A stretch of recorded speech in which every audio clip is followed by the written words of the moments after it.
आज हमारे साथ हैं एशियन गेम्स के यंगेस्ट गोल्ड मेडलिस्ट, सबसे कम उम्र के विकास कृष्ण यादव, जिन्होंने हाल ही में रियो के लिए दोबारा क्वालिफाई किया है। उससे पहले एक बार 2012 के ओलंपिक में पार्टिसिपेट कर चुके हैं और वर्तमान में हरियाणा पुलिस में डीएसपी के पद पर ये तैनात हैं। आज हम बात कराते हैं आपकी विकास कृष्ण यादव के साथ। सर, कॉन्ग्रेचुलेशन, आपने ओलंपिक के लिए बार फिर से क्वालिफाई किया है। आपको इस बात के लिए बहुत बहुत शुभकामनाएं। थैंक यू जी। आपसे हम जानना चाहेंगे कि आपकी जो अभी ओलंपिक के लिए, रियो ओलंपिक के लिए आपने क्वालिफाई किया, इसके लिए आपकी क्या तैयारियां चल रही हैं?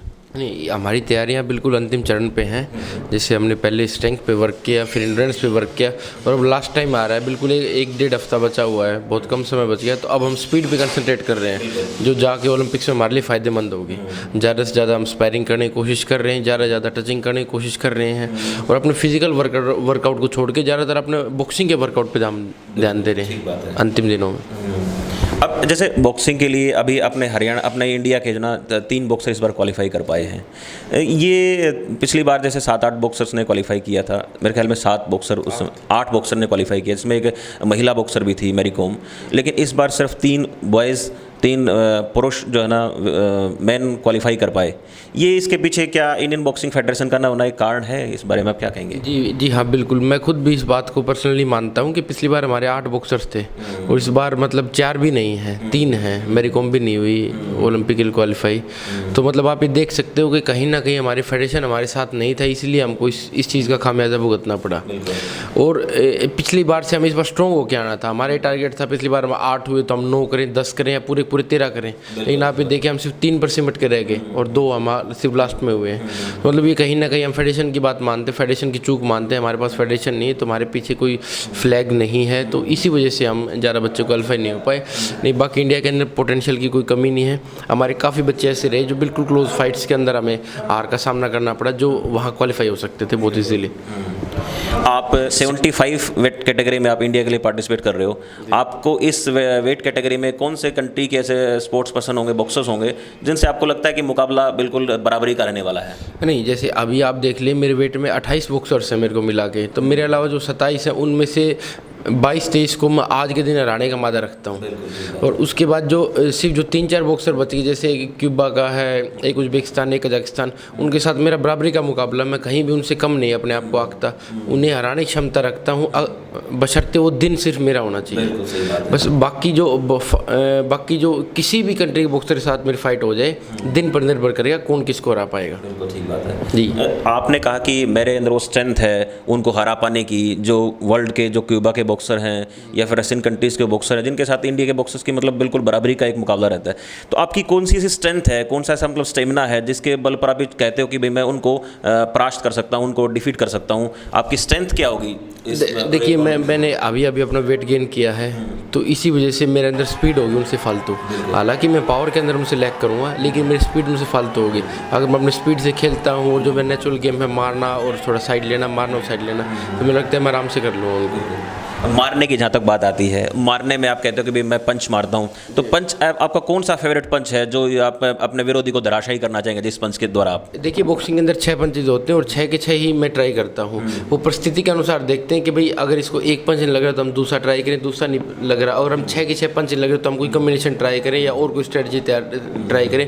वो समय को देखकर और रिंग में बनाई गई स्थिति को देखकर ही पता लगता है कि भाई आप कौन सा पंच यूज़ करोगे, कौन सा पंच नहीं यूज़ करोगे। हम अगर पहले से प्री प्लानिंग करके जाते हैं और प्लानिंग वहाँ फेल हो जाती है तो उसके बाद हमें रिकवर करना बहुत मुश्किल होता है आज की स्कोरिंग को देखते हुए। तो इसलिए हम जो भी स्ट्रेटजी होगी वो रिंग के अंदर बनाएंगे, कौन सा पंच उसको लग रहा है, जो पंच लग रहा है उसको रिपीट करेंगे, जो पंच हमें लग रहा है उसे हम अवॉइड करने की कोशिश करेंगे। अब जैसे आपने स्कोरिंग की बात की, ये जो आजकल जो स्कोरिंग सिस्टम आया है, पहले एक स्कोरिंग सिस्टम अलग था, अब स्कोरिंग सिस्टम अलग है।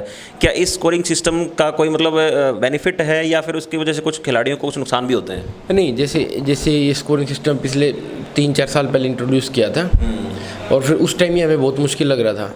कि भाई हम कैसे कर पाएंगे, हम दूसरी स्कोरिंग के अडोप्टर। लेकिन बाद में हमने सोचा कि अगर हम दूसरी स्कोरिंग के लिए अडोप्टेड हैं तो ये सभी बॉक्सर्स दुनिया की इसी स्कोरिंग से खेलते हैं, तो इतनी ही दिक्कत हमें होने वाली, इतनी दिक्कत सामने वाले को होने वाली, इसलिए फिर इस बात में कोई वो नहीं लगा। उसके बाद फिर काफ़ी मैं इंटरनेशनल कंपटीशन खेला, तो अब मेरे को कोई प्रॉब्लम नहीं है स्कोरिंग से, बहुत ईजी स्कोरिंग। आपने कहा आप जो है ना एशियन चैंपियनशिप में भी आपका गोल्ड है, इसके अलावा और काफ़ी सारी वर्ल्ड चैंपियनशिप में भी आपने ब्रॉन्ज मेडल हासिल किया है, तो आपका जो एक्सपीरियंस है वहाँ का, बाहर के देशों के साथ खेलने का, बाहर के देशों के साथ खिलाड़ियों के साथ आपने जो मुकाबले लड़े हैं, वो अनुभव आपका यहाँ पर कितना काम आने वाला है?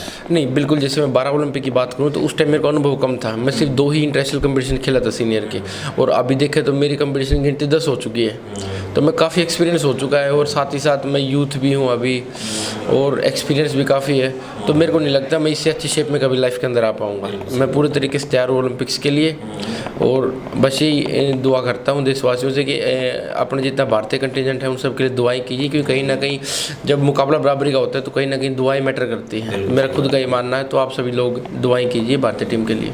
अभी आपने दुआओं की बात की कि दुआओं के लिए आप अभी जैसे गांव में जाओगे, माता पिता के साथ मिलोगे तो उनका आशीर्वाद लोगे, वहाँ से आपको कैसी मोटिवेशन मिलेगी? नहीं, मेरे माता पिता हमेशा से ये कहते हैं कि तेरे लिए कोई बड़ी बात नहीं, अगर तू ओलंपिक्स खेलता है, अगर तू वहाँ मेडल ले लेगा। उनका सिर्फ ये मानना है कि अगर तू ट्रेनिंग करेगा, अगर अच्छी मेहनत करेगा, अपने गुरु का आशीर्वाद अपने साथ रखे, तो तेरे को दुनिया में कोई नहीं हरा सकता। जैसे अब पहले जैसे वर्ल्ड चैंपियनशिप के अंदर मैं क्वालिफाई नहीं हो पाया, और किसी कंपटीशन के अंदर मैं क्वालिफाई नहीं हो पाया, तो सिर्फ मेरे फादर का यही कहना था कि कोई बात नहीं, ये कोई बड़ी बात नहीं, तूने ट्रेनिंग नहीं की होगी। और जब मैं क्वालिफाई हो गया तो उन्होंने कहा तो हाँ, ये भी कोई बड़ी बात नहीं, तूने ट्रेनिंग की होगी अच्छी। तो उन्होंने अभी भी कहा है अगर तू अच्छी ट्रेनिंग करके जाएगा तो ओलंपिक्स में मेडल ले लेगा, नहीं तो नहीं लेगा। ये कोई बड़ी बात नहीं है कि वहाँ आदमी मेडल लेते हैं तो भी ले सकता है। जैसे कि भी आपने कहा कि स्ट्रेंथ की बात हुई, फिजिकली मेंटली फिट होना भी ज़रूरी है, उस दिन आपका दिन होना भी बहुत ज़रूरी है, तो फिजिकल मेंटली फिटनेस के लिए आपके जैसे कोई गाइड हैं जो आपको मोटिवेट करते हो, ऐसा कोई आप बताना चाहेंगे जिनके बारे में? जैसे फिजिकल प्रिपरेशन के लिए हम अपने अच्छे कोचेज़ हैं मेरे पास, जितेंद्र भाई साहब हैं, अर्जुन वाडी ओलंपियन 2 बार के, तो हम जैसे इनसे गाइड लेते रहते हैं कि मतलब आपके टाइम पे भी ऐसा होता था कि आपके दिमाग में प्रेशर होता है, तो बताइए मैं क्या करूँ। उन्होंने कहा कोई मतलब शांत रहना है, कोई फालतू सोचने वाली बात नहीं है, यही सोचना है जो होगा रिंग के अंदर देखा जाएगा, इससे फालतू कोई बात नहीं है, और पहले स्ट्रेटजी नहीं बना के जानी, रिंग के अंदर ही बनानी है। अच्छा, इसके फिजिकल के साथ साथ कोई मतलब इंजरी वगैरह हो तो उस दौरान आपको जो सही टाइम पे गाइड करने वाला है? बिल्कुल इंजरी एक स्पोर्ट्स का बहुत मुख्य भाग है। अधिकतर खिलाड़ियों को इंजरी हो जाती है, और फिर अभी तक मैं इतना लकी रहा हूँ, मेरे को इंजरी नहीं हुई। ये सही बात है, ठीक है, क्योंकि इंजरी अगर आपको इंजरी हो जाए तो आप 1 महीने तो आपकी ट्रेनिंग जाएगी, और 1 महीना आप उसे रिकवर करने में लगे तो आपको 2 महीने खराब हो जाता है। 2 महीने के अंदर कोई भी नया बच्चा उभर के आ सकता है, तो ये बात हमें हमेशा अपने दिमाग में रखनी चाहिए। और अभी मेरे को कोई इंजरी नहीं हुई, मैं अपने आप को इतना लकी मानता हूँ। लेकिन जैसे भी मेरे को अगर कोई इंजरी हल्की फुल्की भी होती है तो मैं अपने सीनियर से राय लेता हूँ कि बताओ मेरे को क्या करना चाहिए। या सपोज मेरे को हाथ में इंजरी होगी तो मैं पैर की मूवमेंट कर सकता हूँ, पैर में होगी तो मैं अपर बॉडी मूवमेंट कर सकता हूँ। मतलब हर एक चीज़ का कोई ना कोई अल्टरनेट ढूंढते हैं कि ये नहीं कर सकते तो दूसरी चीज़ कर सकते हैं हम रेस्ट ना देते हुए अपने आप को ट्रेनिंग के अंदर कंटिन्यू कैसे रखें। सही बात है। जब अभी स्वास्थ्य की बात हुई, इसके बाद जैसे कि आप ना यही कह रहे हो कि कोई ना कोई हमारा सीनियर होता है, हमारा मोटिवेटर होता है, हमें जो प्रोत्साहित करता है, ऐसा कौन सा ऐसा नाम है जो आपके लिए आइडल है? आप ये चाहते हो कि भाई मैं अगर कहीं मेडल लेके आऊँ, गोल्ड मेडल लेके आऊँ इंडिया के लिए, तो मैं अपना उनको जो सारे का सारा क्रेडिट मेरे जो सीनियर हैं, जो भी आपके हैं, उनको देना चाहें? ऐसे कौन है जो आपके लिए मोटिवेशन का काम करता है? नहीं, ऐसा मतलब पर्टिकुलर कोई आदमी नहीं, क्योंकि अगर मेरे को मेडल देता है भगवान तो मतलब सबकी मिली जुली संघर्ष की वजह से होगा। इसके अंदर मेरे कोचेज भी, मेरे मसादर्स भी, मेरे स्पैरिंग पार्टनर्स भी, मेरे सीनियर्स भी हैं, मेरे भाई साहब भी हैं, मेरे छोटे भाई भी जिन्होंने मेरे को हेल्प की है।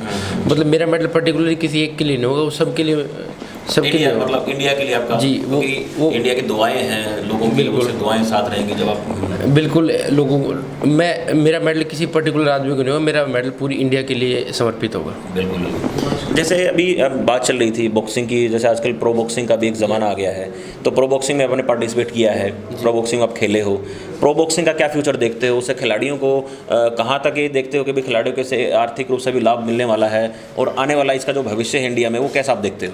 नहीं, अभी मैं पूर्णतः प्रो बॉक्सिंग नहीं खेला, मैं आईबा की प्रो बॉक्सिंग खेला हूँ। और जो जहाँ तक प्रो बॉक्सिंग की बात की जाए, प्रो बॉक्सिंग का बहुत अच्छा एक फ्यूचर है इंडिया के अंदर। सभी जैसे हमारी फेडरेशन अगर 2 साल, मैं कह रहा हूँ अगर 2 साल तक हमारी फेडरेशन और नहीं बनती ना, तो सारे बॉक्सर प्रोफेशनल टर्न हो जाएंगे। आपको अमेचर ढूंढने से भी नहीं मिलेगा। जब तक कंपटीशन नहीं होंगे, बच्चों को नौकरी नहीं मिलेगी, पैसे नहीं मिलेंगे, तो क्या करेंगे? क्योंकि क्योंकि बॉक्सिंग एक फाइटिंग का गेम है, ये सिर्फ 5-4 साल ही रह सकता है, उसके बाद आपकी पीक डाउन चली हो जाएगी, आपके पास यही समय है पैसा कमाने का। तो जिन बॉक्सर्स की एज निकलते जा रही है वो अपने लिए अल्टरनेट ढूंढ रहे हैं कि कहीं ना कहीं से पैसा कमाया जाए अपनी लाइफ सेट करने के लिए। इसलिए प्रो बॉक्सिंग का फ्यूचर बहुत अच्छा है इंडिया में। इंडियन बॉक्सर्स जो हैं वो कई बार ये होता है कि सिर्फ जॉब के लिए या खिलाड़ी कह लेते हैं, खिलाड़ी मान लेते हैं, बॉक्सर्स को क्यों माने कि इंडिया में जितने भी स्पोर्ट्स पर्सन जो भी बनते हैं वो ये मान के चलते हैं कि उनका टारगेट पहला ही होता है कि हम नौकरी के लिए ट्राई करें, लेकिन उसके बाद नौकरी तो उनको मिल जाती है, पर नौकरी मिलने के बाद गेम के प्रति उनका जो आकर्षण है वो धीरे धीरे कम होता चला जाता है। क्या ये इंडियन खिलाड़ियों को, भारतीय खिलाड़ियों को इस बारे में कुछ थोड़ा सोचना चाहिए, उनको मोटिवेशन के लिए आप कुछ कहना चाहेंगे इस बारे में? नहीं, जैसे बॉक्सिंग खेल है या कुश्ती खेल है और भी कई ऐसे खेल हैं जिसमें मतलब परिवार से इतना स्ट्रॉन्ग नहीं होते, परिवार का इतना सपोर्ट नहीं होता, वो बड़ी मुश्किल से गेम करवाते हैं, तो उनका पहला टारगेट ये होता है कि यार पहले एक बार नौकरी पाले उसके बाद देखेंगे। उसके बाद जैसे ही तनख्वाह वनख्वाह स्टार्ट हो जाती है फिर वो सेटिस्फाई से हो जाता है कि हाँ फिर कि भैया हम संतुष्ट हो गए, बस बहुत हो चुका, हमने यहाँ मेडल जीता वहाँ मेडल जीता, बस फिर वो इसी तरीके से रह जाते हैं। तो उनके अंदर जो मेडल की भूख है वो मैंने कम होती देखी है, पैशन कम हो जाता है जी। उनके अंदर जो भूख है मेडल की, भाई हम यहाँ मेडल जीतेंगे, हम वहाँ मेडल जीतेंगे। आज भी कोई भी नया बच्चा बॉक्सिंग स्टार्ट करे तो आप पूछो कि आप क्या मेडल जीतना चाहते हो, तो कोई मैं ओलंपिक गोल्ड जीतना चाहता हूँ। जैसे उसको नौकरी मिली तो बोले क्या करना चाहता हूँ, बस यार अब बहुत हो गया, अब मैं बस आप छोड़ना चाहता हूँ। उनको क्या कहोगे आपकी भाई आपके अंदर ये जो निराशावादी जो भावनाएं हैं, डिमोटिवेशन है, ये नहीं आना चाहिए? नहीं, मैं करने के लिए उनका एक दो लाइन खुद आप जो ना नौकरी करते करते डीएसपी के पद पे आप हो और डीएसपी के पद पे रहते हुए आप फिर भी ओलंपिक के लिए क्वालिफाई कर रहे हो, तो एक बड़ी बात है। तो ऐसे खिलाड़ियों को आप क्या कहोगे? बिल्कुल, मैं उनसे ये कहता हूँ कि तुम्हें जो मिल चुका ना वो तो तुम्हें ऑलरेडी मिल ही चुका, वो तो तुमसे कोई छीनने वाला है नहीं। तो तुम आगे अपनी लाइफ को बेहतर बनाने के लिए और मेहनत करो। और कुछ है ना, तुम्हें जिस देश ने पाला है उसका भी तुम्हारे ऊपर कुछ हक बनता है, तो उसके लिए कहीं ना कहीं आप इंटरनेशनल स्टेज पे उसको अपने आप को अपने अंदर जितनी जी जान है, चाहे तुमसे हो या ना हो वो एक अलग बात है, लेकिन अपने अंदर जितनी जी जान है तुम सब कुछ लगा दो, अपने देश को समर्पित हो जाओ। मेरा सिर्फ उनसे यही कहना है।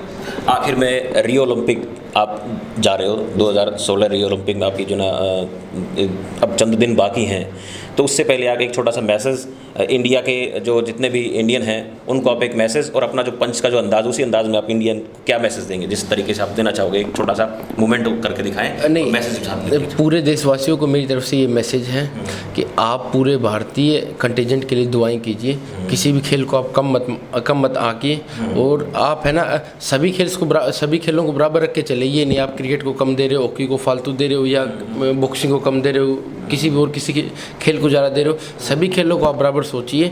और हम ओलंपिक के अंदर भारत का प्रतिनिधित्व करने वाले हैं, हमारा मेडल आप सबका मेडल होगा, तो इसलिए प्लीज़ हमारे लिए दुआएं कीजिए। और बाकी भगवान से बाकी हमारी मेहनत जो हमने की है अभी तक उसका नतीजा हमें अब मिलने वाला है, 15 दिन की बात है सिर्फ। ओके, एक बार उस अंदाज में एक पंच हो जाए जिस तरीके से ये गो फॉर गोल्ड रियो। ये थे हमारे साथ रियो ओलंपिक के क्वालिफाई करने वाले विकास कृष्ण यादव, वर्ल्ड रैंक 4। इसी के साथ मैं Shamsher Singh, just play sports team बहुत बहुत बधाई देता हूं, बहुत बहुत दुआएं करता हूं जस्ट स्पोर्ट्स टीम की तरफ से कि विकास कृष्ण यादव इंडिया के लिए गोल्ड और केवल गोल्ड ही लेकर आए। Go for gold.